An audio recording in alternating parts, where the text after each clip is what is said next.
Alors, la nutrition, c'est un peu la jungle, non? On est bombardé d'infos, souvent tout et son contraire. Un jour, un expert nous dit une chose, le lendemain, un autre nous jure l'inverse. Chaque semaine, un nouveau régime miracle, une nouvelle vérité absolue. C'est à y perdre la tête. Prenez un exemple que tout le monde connaît, le petit déjeuner. On entend ça partout, c'est martelé comme une certitude absolue, que ce soit par nos proches qui nous veulent du bien ou dans tous les magazines. Une vérité qui semble gravée dans le marbre. Mais du coup, qui croire? Comment on fait pour s'y retrouver dans ce brouillard d'injonctions? Qui a vraiment raison au final? C'est la grande question et on va essayer d'y voir un peu plus clair. Pour bien comprendre ce parcours du combattant, il y a une image qui parle beaucoup, tirée de notre source, celle du labyrinthe des régimes. Au début, bien souvent, on fait comme tout le monde. On suit le troupeau, un peu comme des moutons de Panurge. Et puis un jour, hop, on se rebelle. On devient le mouton noir de la famille. Sauf que, et c'est là tout le piège, en pensant s'être libéré, on se met en fait à suivre d'autres guides, de nouveaux joueurs de flûte qui nous emmènent encore plus loin dans le labyrinthe. Donc, pour résumer ce chemin classique, on suit le troupeau, puis on se révolte pour devenir le fameux mouton noir, on se met à suivre des gourous, et paf, on finit complètement perdu. C'est un chemin que beaucoup de gens empruntent, c'est presque un passage obligé. Le plus important, en fait, c'est de trouver la sortie. Et cette histoire, ce n'est pas juste une théorie, c'est du vécu.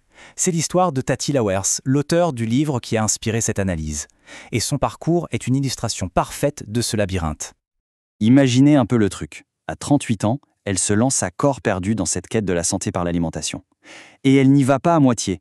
Pendant des années, elle suit à la lettre les régimes les plus exigeants de l'époque. La méthode Kousmine, le régime Seignalais, le crudivorisme, un vrai marathon nutritionnel appliqué avec une discipline de fer. Et le résultat de tout ça? Son cas empirait à chaque tentative. C'est dingue, non? C'est le point de rupture, le moment où, à bout de force, elle comprend que la solution ne se trouve dans aucun de ses livres, dans aucune de ses méthodes venues de l'extérieur. Et c'est ça qui nous amène au cœur du sujet. La solution, en fait, elle n'est pas dehors, elle est dedans. Le véritable expert de notre santé, c'est notre propre corps. C'est un changement complet de perspective.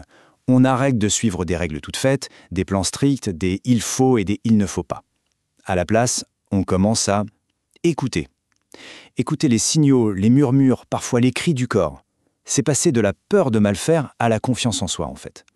D'accord, mais écouter son corps, ça veut dire quoi concrètement? La base, c'est de partir de ce que l'auteur appelle les nourritures vraies. C'est-à-dire les aliments simples, ceux que nos ancêtres connaissaient. Des produits frais, pas trafiqués, pas bourrés de produits chimiques. Et surtout, il s'agit d'éviter les plasti-aliments, les margarines, les additifs, et même ces fameuses enzymes modifiées qu'on trouve maintenant partout, dans le pain, le fromage, la bière. Tiens, faisons une petite expérience de pensée. Imaginez, une île paradisiaque. Pas de règles, pas de budget, pas de c'est bon pour la santé ou ça fait grossir, rien, juste le plaisir. Qu'est-ce qui ferait vraiment, vraiment envie? C'est un super exercice pour se reconnecter à ses désirs profonds, au-delà de tout le bruit mental. Bien, maintenant qu'on a ce principe en tête, l'écoute de soi, on va s'amuser un peu à déconstruire quelques mythes, quelques dogmes alimentaires qui ont la vie dure. Allez, premier mythe, le petit déjeuner. Il doit être sucré, n'est-ce pas? Le pain, la confiture, les céréales, les viennoiseries. Pour nous, c'est une évidence. Eh bien, figurez-vous que pas du tout.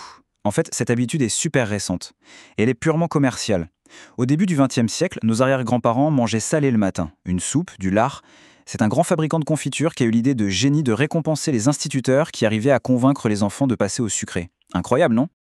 D'ailleurs, il suffit de regarder une carte du monde. Le petit déj sucré, c'est une bizarrerie de notre coin de la planète. Partout ailleurs, en Asie, en Afrique, en Amérique du Sud, la grande majorité des gens mangent salé le matin. C'est bien la preuve que ce n'est absolument pas une loi de la nature. Allez, deuxième dogme, il faut manger dès qu'on se lève. Le fameux, le petit déjeuner est le repas le plus important de la journée, il ne faut jamais le sauter. Et bien là encore, si on regarde autour de nous et dans l'histoire, c'est beaucoup plus nuancé. Les paysans de l'époque, ils allaient travailler 2 bonnes heures avant de manger. Il existe des modes de vie où on ne fait qu'un seul grand repas le soir. Bref, il n'y a pas un seul bon rythme universel, ça n'existe tout simplement pas. Le message clé, il est là. Se forcer à manger quand on n'a pas faim, c'est contre-productif. Ça peut même perturber tout notre métabolisme. Parfois, cette faim qu'on ressent le matin, ce n'est même pas une vraie faim. C'est juste un signal, une petite alerte du corps, qu'il faut apprendre à décoder, au lieu de la faire taire en mangeant de force.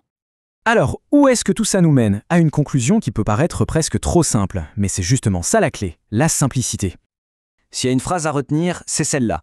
La nutrition, ce n'est pas une science exacte avec une formule magique qui marcherait pour tout le monde. Non, c'est un art. L'art de s'écouter, de s'observer, de s'adapter en permanence.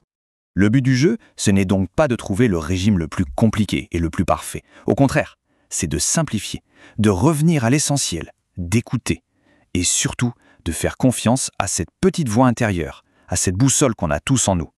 Et pour finir, une petite question. Juste là, maintenant, si on prenait une seconde pour vraiment, vraiment écouter, qu'est-ce que le corps est en train de murmurer?